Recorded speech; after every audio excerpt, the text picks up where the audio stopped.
Hi all, how are you? Welcome to Hare Krishna academy. ఈరోజు మనం చరిత్రలో ఒక అద్భుతమైన ప్రయాణం చేయబోతున్నాం. ఊహించుకోండి, మీ వంటగదిలో ఉన్న మిరియాలు, లవంగాలు, ఆ చిన్న సుగంధ ద్రవ్యాలు ఒకప్పుడు బంగారం కంటే విలువైనవి. నిజమే. ఎంతలా అంటే వాటికోసం దేశాలు సముద్రాలను దాటాయి, కొత్త ఖండాలను కనుగొన్నాయి, సామ్రాజ్యాలను నిర్మించాయి. యుద్ధాలు కూడా చేశాయి. అవును, మనం ఈరోజు భారతదేశంలో యూరోపియన్ల రాక, ముఖ్యంగా పోర్చుగీసు వారి సాహసయాత్ర గురించి లోతుగా చర్చించుకోబోతున్నాం. ఇది కేవలం వ్యాపారం కోసం మొదలై భారతదేశ చరిత్ర గతిని ఎలా మార్చేసిందో చూద్దాం.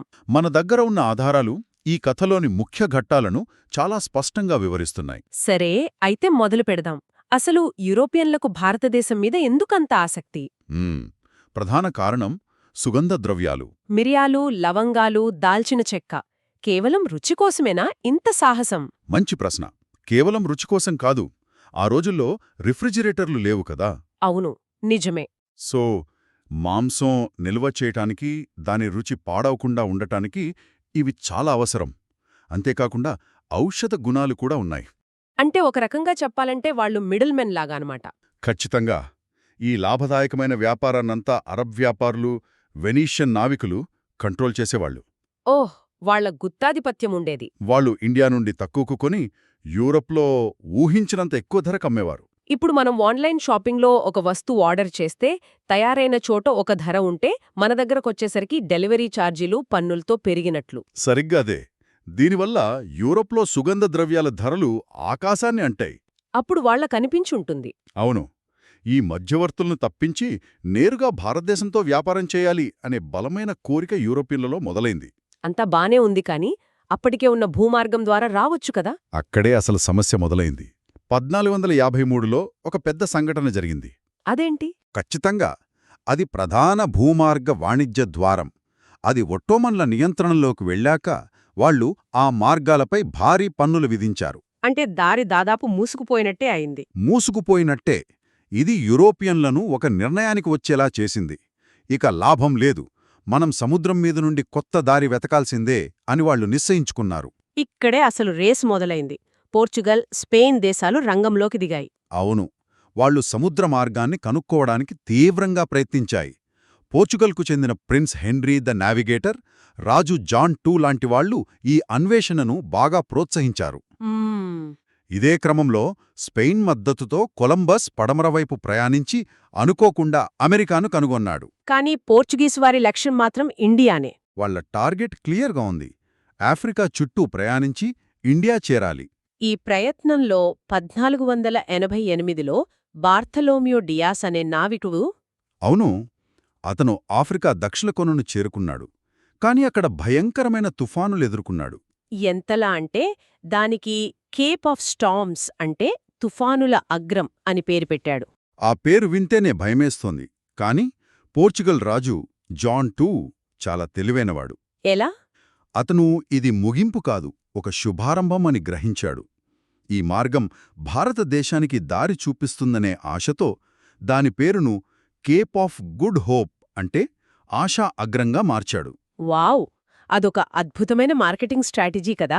నిజంగా, ఒక నెగటివ్ పేరును పాజిటివ్గా మార్చాడు. ఇక్కడే పోటీ పరీక్షలకు సిద్ధమయ్యే వాళ్లకి ఒక ప్రశ్న అడగొచ్చు. ప్రశ్న: కేప్ ఆఫ్ స్టార్మ్స్కు కేప్ ఆఫ్ గుడ్ హోప్ అని పేరు మార్చిన పోర్చుగీసు రాజు ఎవరు? A. Prince Henry, B. Vasco da Gama, C. John two, D. Albuquerque. దీనికి సమాధానం చాలా స్పష్టం. సి. John two. ఈ పేరు మార్పు వెనుకున్న వ్యూహాత్మక ఆలోచన చాలా ముఖ్యం. సరే, డయాస్ దారి చూపాడు.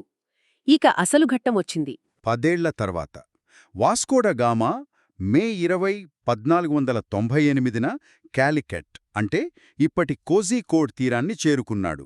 సముద్ర మార్గం ద్వారా నేరుగా భారతదేశం చేరుకున్న మొదటి యూరోపియన్ ఇతనే.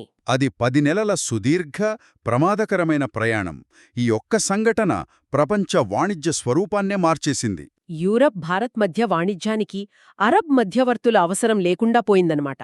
కాని క్యాలికట్లో కథ అంత సులువుగా జరగలేదు. అవును, అతను అక్కడి పాలకుడైన జోమోరిన్, అంటే సముద్రిని కలిశాడు కదా. ఆ సమావేశం అంత స్నేహపూర్వకంగా జరగలేదంటారు. జరగలేదు.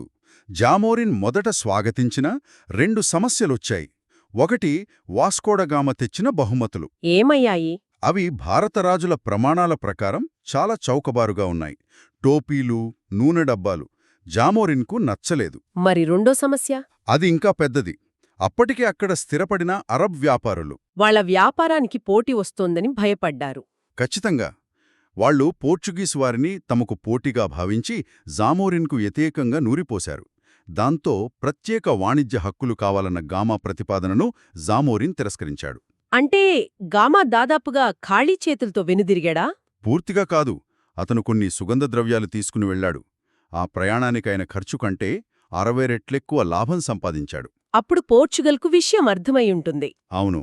ఆ లాభం చూశాక వాళ్లు వదల్లేదు. తర్వాత పెడ్రో అల్వరేస్ కాబ్రోలొచ్చాడు. ఆ తర్వాత 2 ముఖ్యమైన వ్యక్తులొచ్చారు. ఫ్రాన్సిస్కో డి అల్మేడా మరియు అఫోన్సో డి అల్బుకార్క్. అల్మేడా మొదటి పోర్చుగీస్ గవర్నర్. ఇతను బ్లూ వాటర్ పాలసీ లేదా నీలినీటి విధానాన్ని ప్రవేశపెట్టాడు. అంటే ఏమిటది? అంటే భూభాగాలపై ఆధిపత్యం కంటే హిందూ మహాసముద్రంపై నౌకాధిపత్యం సాధించడంపై దృష్టి పెట్టడం. సముద్రాన్ని కంట్రోల్ చేస్తే వ్యాపారం మొత్తం మన కంట్రోల్లో ఉంటుందని అతని ఆలోచన. కానీ అల్బుకార్క్ ఆలోచన వేరు. అవును. పోర్చుగీసు సామ్రాజ్యానికి అసలైన పునాది వేసింది అల్బుకార్క్. సముద్రం మీద పట్టు ఉండాలంటే తీరం మీద బలమైన స్థావరాలు కావాలని అతను నమ్మాడు. అతని అతిపెద్ద విజయం 1510లో గోవాను స్వాధీనం చేసుకోవడం. అదే బీజాపూర్ సుల్తాన్ నుండి గోవాను ఆక్రమించడం ఒక మాస్టర్ స్ట్రోక్. గోవా అంత వ్యూహాత్మకమైన ప్రదేశమా? చాలా. అది ఒక సహజ ఓడరేవు. రక్షణకు చాలా అనుకూలమైనది. అల్బుకర్క్ గోవాను పోర్చుగీసు తూర్పు సామ్రాజ్యానికి రాజధానిగా చేశాడు. ఓకే. అక్కడ్నుంచే వాళ్ల ఆసియా కార్యకలాపాలన్నే నడిపారు. పోర్చుగీసు వారు మన దగ్గర నుండి సుగంధ ద్రవ్యాలు తీసుకువెళ్లారు, సరే. మరి వాళ్లు మనకు ఏమైనా ఇచ్చారా? ఊహించనివి చాలా ఇచ్చారు. వాళ్లు అమెరికా నుండి మనకు కొన్ని కొత్త పంటలను పరిచయం చేశారు. అవేంటి? ఈరోజు మనం వాటిని తినకుండా ఒక్కరోజు కూడా ఉండలేం. చెప్పండి, ఆసక్తిగా ఉంది. బంగాళదుంప, టమాటో, మిరప, జీడిపప్పు, పైనాపిల్, పొగాకు, బొప్పాయి, జామపండు. ఒక్క నిమిషం. మిరప, టమాటో, బంగాళదుంప మనవి కావా? కావు. ఇవన్నీ పోర్చుగీజువారు ప్రవేశపెట్టినవే. ఆలోచించండి, మిరప, టమాటో లేకుండా మన భారతీయ వంటకాలు ఎలా ఉంటాయో. ఇది మన వ్యవసాయాన్ని, ఆహారపు అలవాట్లను శాశ్వతంగా మార్చేసింది. ఇది నిజంగా ఆశ్చర్యంగా ఉంది. సరే, ఇంత బలంగా ఉన్న పోర్చుగీసు సామ్రాజ్యం తర్వాత ఎందుకు పతనమైంది? వాళ్ల తర్వాత డచ్, బ్రిటిష్ వాళ్లు వచ్చారు కదా? దానికనేక కారణాలున్నాయి. మొదటది, వాళ్లకు పోటీ ఎక్కువైంది. డచ్, ఇంగ్లీష్ వారు మెరుగైన నౌకలతో, బలమైన కంపెనీలతో వచ్చి గట్టి పోటీ ఇచ్చారు. రెండోది వాళ్ల మత అసహనం. బలవంతపు మతమార్పిగా వల్ల స్థానిక ప్రజలు, పాలకులు వారికి దూరమయ్యారు. అంటే స్థానిక మద్దతు కోల్పోయారన్నమాట? అవును. మూడో కారణం, వాళ్ల దృష్టి మరలడం. వాళ్లు బ్రెజిల్ను కనుగొనడంతో పోర్చుగల్ దృష్టి, వనరులు భారతదేశం నుండి అటుమళ్లాయి. ఇంకా ఏమైనా ఉన్నాయా? ఉన్నాయి. అధికారుల్లో అవినీతి పెరిగి పరిపాలన బలహీనపడింది. దానికి తోడు వారి ముఖ్య వాణిజ్య భాగస్వామి అయిన విజయనగర సామ్రాజ్యం పతనం కూడా వారి వ్యాపారాన్ని దెబ్బతీసింది. ఓకే. ఇక భారతదేశానికి 1947లో స్వాతంత్ర్యం వచ్చినా గోవా, డామన్, డయూ ఇంకా వాళ్ల దగ్గరే ఉండిపోయాయి. చివరకు ఎలా విముక్తి పొందాయి? అవును. దౌత్యపరమైన చర్చలు చాలా జరిగాయి, కానీ అవి విఫలమయ్యాయి. చివరికి భారత ప్రభుత్వం డిసెంబర్ 18, 1961న ఆపరేషన్ విజయ్ అనే సైనిక చర్యను ప్రారంభించింది. ఆపరేషన్ విజయ్? కేవలం 36 గంటల్లో డిసెంబర్ 19న పోర్చుగీసు దళాలు లొంగిపోయాయి. దీంతో భారతదేశంలో 451 సంవత్సరాల సుదీర్ఘ పోర్చుగీసు పాలన ముగిసింది. 451 ఏళ్లు. అద్భుతం. చివరిగా పోర్చుగీసు వారు భారతదేశంపై ఎలాంటి ముద్ర వేశారు? వారి వారసత్వమేమిటి? అది 2 వైపులా పదునున్న కత్తిలాంటిది. ఒకవైపు గోవా చర్చిల వంటి అద్భుతమైన యూరోపియన్ నిర్మాణ శైలిని పరిచయం చేశారు. అవును. భారతదేశంలో మొదటి ప్రింటింగ్ ప్రెస్ను కూడా వాళ్లే ప్రారంభించారు. మరోవైపు కార్టాజ్ అనే పర్మిట్ విధానం ద్వారా సముద్ర వాణిజ్యంపై ఆధిపత్యం చెలాయించారు. వలసవాద దోపిడీకి పునాదులు వేశారు. ఇవాల్టి మన చర్చలో సుగంధ ద్రవ్యాల కోసం మొదలైన ఒక అన్వేషణ ఎలా ఒక దేశ గతిని మార్చిందో, మన ఆహారపు పళ్ళాన్ని ఎలా నింపిందో చూశాం. అవును. ఇది మనకు ఒక విషయాన్ని గుర్తు చేస్తోంది. చరిత్రలోని చిన్న సంఘటనలు కూడా సుదూర భవిష్యత్తులో ఊహించని పరిణామాలకు దారితీస్తాయి. మన శ్రోతల కోసం ఒక ఆలోచనతో ముగిద్దాం. ఒకవేళ 1453లో కాన్స్టాంటినోపుల్ పతనం జరగకపోయి ఉంటే, యూరోపియన్లు సముద్ర మార్గాన్ని కనుగొనడంలో ఆలస్యం చేసి ఉంటే, భారతదేశ ఆధునిక చరిత్ర ఎలా ఉండేది? Thank you for watching. If you like this video, share, subscribe.